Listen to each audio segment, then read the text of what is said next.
बच्चों, so let's read this question. State true or false. Handloom industry did not die completely once industrialization began in India. तो basically ये जो हमें statement दे रखी है हमें इसमें बताना है वेदर इट इज ट्रू और फॉल्स, क्या ये स्टेटमेंट सही है या फिर गलत। और जो स्टेटमेंट दे रखी है इट सेज जो हैंडलूम इंडस्ट्रीज थी वो बिल्कुल से ही खत्म नहीं हो गई थी जब इंडस्ट्रियलाइजेशन शुरू हुआ था इंडिया में। हमें पता है इंडस्ट्रियलाइजेशन के दौरान हैंडलूम इंडस्ट्री ने सफर तो बहुत किया था, क्या वो कंप्लीटली खत्म हो गई थी? तो the answer is obviously no, क्योंकि हैंडलूम वीविंग जो होती थी वो कंप्लीटली खत्म नहीं हुई थी इन इंडिया, क्योंकि जो कुछ तरीके के क्लोथ्स होते थे, because some types of clothes could not be supplied by machines. तो कुछ ऐसे भी क्लोथ्स होते थे जो मशीन से नहीं बन सकते थे, सो उनको हाथों से ही बनाना होता था। तो handloom industry could not die और did not die completely in India, क्योंकि हमें पता है जो बाय दी 1830s जो ब्रिटिश कॉटन क्लॉथ था वो इंडियन मार्केट्स में बिल्कुल बहुत ज्यादा आ गया था। तो उससे क्या हुआ था, हैंडलूम इंडस्ट्री ने सफर तो बहुत किया था, क्योंकि लोगों ने इंडियन क्लॉथ जो कि बहुत ऑथेंटिक क्लॉथ था वो पहनना ही बंद कर दिया था, क्योंकि एक तो वो एक्सपेंसिव भी होता था क्योंकि वो हैंडमेड होता था। It took more time than the machine made clothes. So by the 1880s, two-thirds of all the Indian cotton clothes worn by Indians were made of the cloth produced in Britain.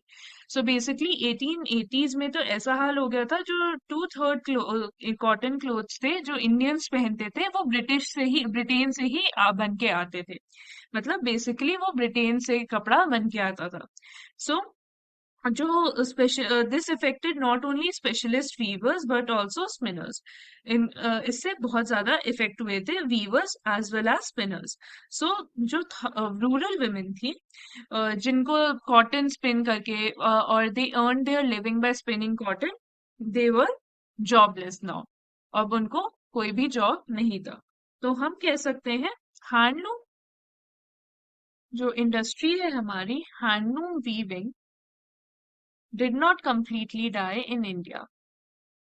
Though it suffered a lot due to the flooding of, Britain-made clothes in India, but handloom weaving did not completely die in India.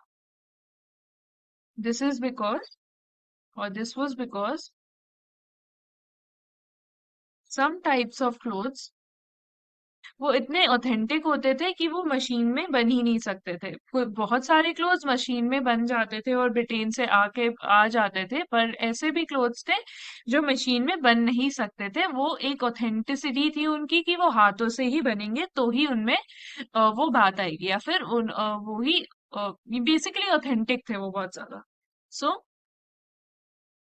Supplied by machines, और वो Britain से फिर नहीं supply कर पा रहे थे। तो बेसिकली हैंडलूम वीविंग इंडस्ट्री एकदम से नहीं मरी थी। इट डिड कुछ कुछ चीजें उसमें रह गई थी, मतलब जो कपड़े नहीं बन पा रहे थे मशीन से वो फिर भी हैंडलूम इंडस्ट्री हैंडलूम वीविंग से ही बनते थे।